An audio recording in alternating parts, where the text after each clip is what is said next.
আসলে বাইক নিয়ে বেরোইছি, বৃষ্টি পড়তেছে গুঁড়ো গুঁড়ো, আর আমি বাইক নিয়ে বেরোয় পড়ছি। আসলে আমি বাইক ছাড়া আসলে বেরোতেই পারি না, আসলে এরকম একটা অবস্থা আর কি। হালকা বৃষ্টি মনে মনে ফিল হইলো, তারপরে মনে হলো না যে বাইকটা নিয়ে বেরোই। আর রোডের অবস্থা সেটা তো আপনারা সবাই জানেনই, ইদানিং বাংলাদেশের মানে যে পরিমাণ বৃষ্টি, প্রত্যেকটা জায়গায় যে পরিমাণ বৃষ্টি আর কি, পুরো রোড আপনার কাদা দিয়ে ভর্তি। মানে বাইক নিয়ে আর কি দুইটা নিয়ে কনফিউশন থাকি যে বের হবো কি বের হবো না। যদি না নিয়ে আসি তাহলে হয়তো মাঝে মাঝে আফসোস করি যে কেন নিয়ে আসলাম না, যানজটের জন্য। আর যখন দেখি যে মনে করেন যে কাদার অবস্থা, যখন নিয়ে আসি তখন মনে করেন যে মনে হয় দুধ শালা আজকে না নিয়ে আসলেই হয়তো ভালোই তো। তো এরকম জিনিসই আসলে মনে চিন্তা করতে থাকি।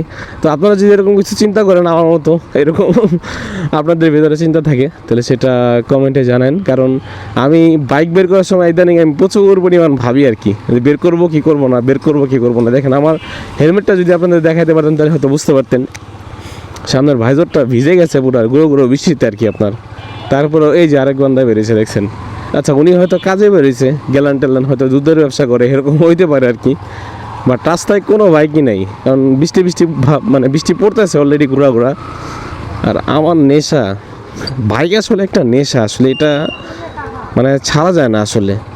যেখানেই যাই ভাই নিয়ে বের হইতেই হবে, এরকম একটা মানে ব্যবস্থা। আর যদি আপনি ইয়াং হন, বয়স যদি কম হয়, তাহলে তো কোনো কথাই নেই। আপনার বাইক ছাড়া আপনার মনে হবে যে পুরো মানে চলাটাই অচল হয়ে যাবে আর কি, এরকম একটা বিষয় আর কি। তো আমার মতো এরকম যারা নাকি অচল আছেন তারা কমেন্টে জানান, এগুলো আবার পড়তে আর দেখতে আমার খুব ভালো লাগে আর কি। কারণ আচ্ছা এগুলো যদিও দেখার আর ওরকমভাবে বিষয় না আর কি। তো বর্তমানে আছি অফিস টাইম, যাচ্ছি আর কি। তো ভাবলাম আপনাদের সাথে কিছু মন্তব্য শেয়ার করি আর কি।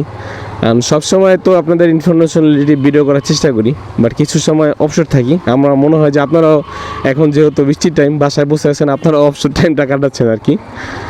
তো এই আর কি, ভালো থাকবেন, আল্লাহ হাফেজ সবাইকে।